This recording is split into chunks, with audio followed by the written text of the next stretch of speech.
sabemos es una gota de agua, lo que ignoramos es el océano. Así lo expresó una de las mentes más brillantes que llegaron a existir y, como el título de este vídeo lo muestra, Isaac Newton, quien su presencia habitó en el transcurso del año 1643 a 1727 y que fue dueño de títulos tales como científico, físico, filósofo, alquimista, matemático y hasta teólogo. Fue dueño del descubrimiento de la ley de la gravitación universal y estableció las bases de la mecánica clásica mediante las leyes que llevan su nombre. En su obra Principia, publicada en 1687, recoge sus descubrimientos en mecánica y cálculo matemático. También sus trabajos sobre naturaleza de la luz y la óptica que se encuentra en su obra Optics. Además, conocido por leyes de la dinámica, teorema, leyes de la cinemática, teoría corpuscular de la luz, desarrollo de cálculo diferencial e integral. Y es que sin duda podríamos tardar horas y horas hablando de sus descubrimientos y hallazgos. Es a menudo calificado como el científico más grande de todos los tiempos y su obra como la culminación de la revolución científica. En cierta ocasión el matemático y físico Joseph-Louis Lagrange dijo estas palabras: Newton fue el más grande genio que ha existido y también el más afortunado, dado que solo se puede encontrar una vez un sistema que rige el mundo. Sin lugar a dudas, fue un hombre muy respetado por la sociedad en sus tiempos y quizás es el científico más religioso que haya existido. ¿Científico más religioso? ¿Y a qué se debe esto? Esto se debe a que Newton tenía algo completamente atado en su mente. Él comprendía a la perfección que Dios es la fuente de toda la verdad, y junto con la profunda reverencia y respeto que sentía por su creador, parece que dedicó aún mucho más tiempo en busca del Dios verdadero que en busca de las verdades científicas. De acuerdo con un análisis de todo lo que escribió Newton, revela que de unas 3.600.000 palabras, solamente 1.000.000 se dedicaron a las ciencias, mientras que 1.400.000 palabras tuvieron que ver con temas religiosos. En su famosa obra Principia, antes mencionada, Newton se expresa de esta manera: este bellísimo sistema del Sol, los planetas y cometas, solo podrían proceder del consejo y dominio de un ser inteligente y poderoso. El Dios Supremo es un ser eterno, infinito, absolutamente perfecto. En su obra Observaciones sobre las profecías de Daniel y el Apocalipsis de San Juan, publicada en 1733, Newton hace un análisis detallado acerca de estas verdades bíblicas. Para Isaac Newton era de mucho interés la santidad de la sangre.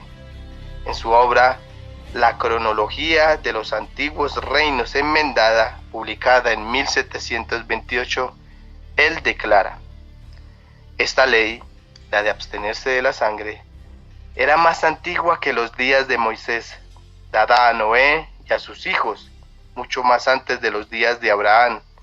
Por lo tanto, cuando los apóstoles y los ancianos del Concilio de Jerusalén declararon que los gentiles no estaban obligados a circuncidarse ni a guardar la ley de Moisés, no incluyeron en esto la ley de abstenerse de la sangre y de las cosas estranguladas que Dios había impuesto anteriormente, no solo a los hijos de Abraham, sino a todas las naciones.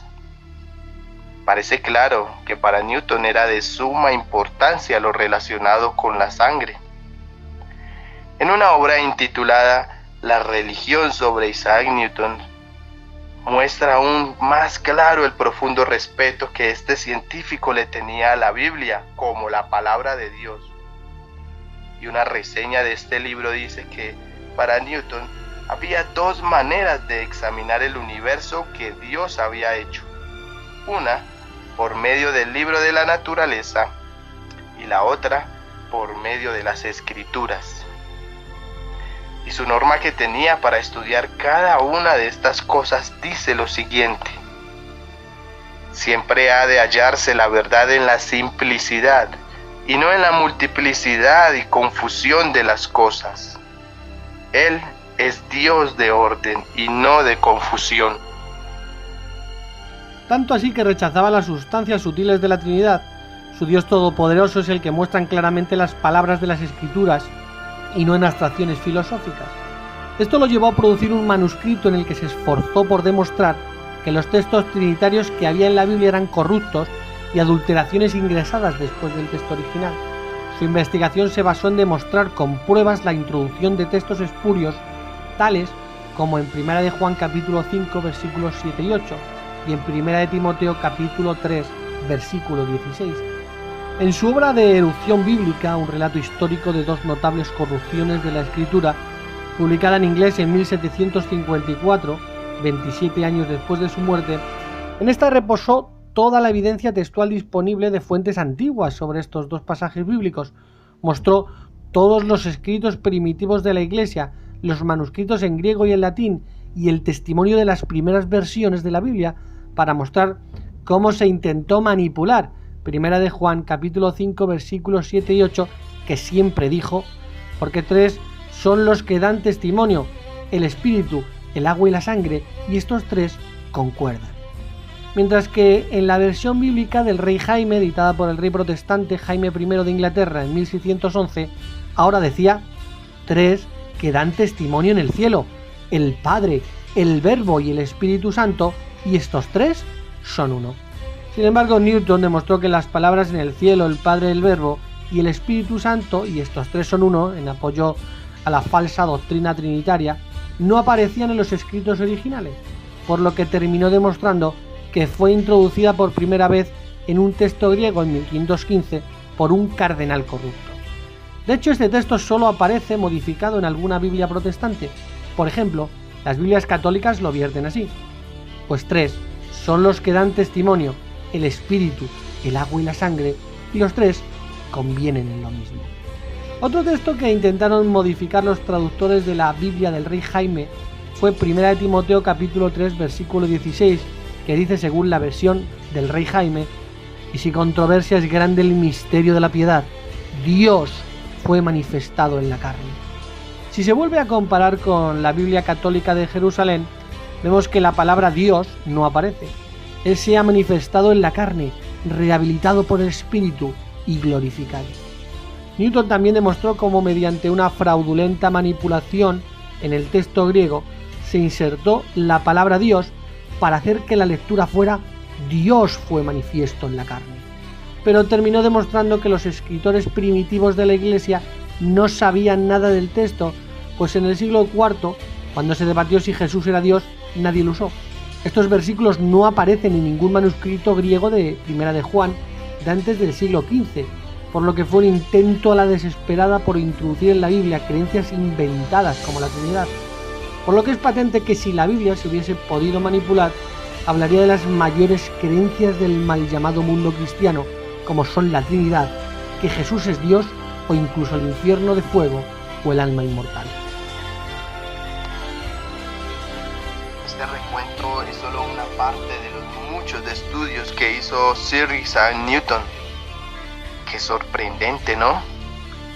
Ahora, imagine que el Dios Todopoderoso Jehová es quien ha dado toda esta clase de conocimiento a este y a miles de mentes asombrosas que hay y que hubieron en el mundo. ¿No te sorprende aún más?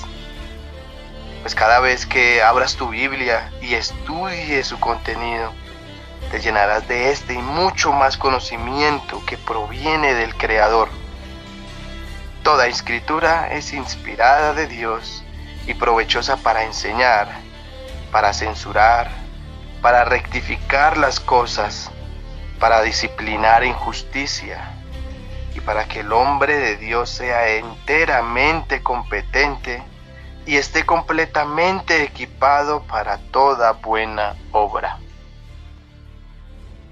Gracias te damos, Altísimo Dios Todopoderoso Jehová, por fijar tus ojos en nosotros e instruirnos diariamente con tu palabra, la Biblia, y por Cristo, nuestro Rey Celestial, quien nos salvó con su sangre y demostró amor verdadero para nuestra salvación.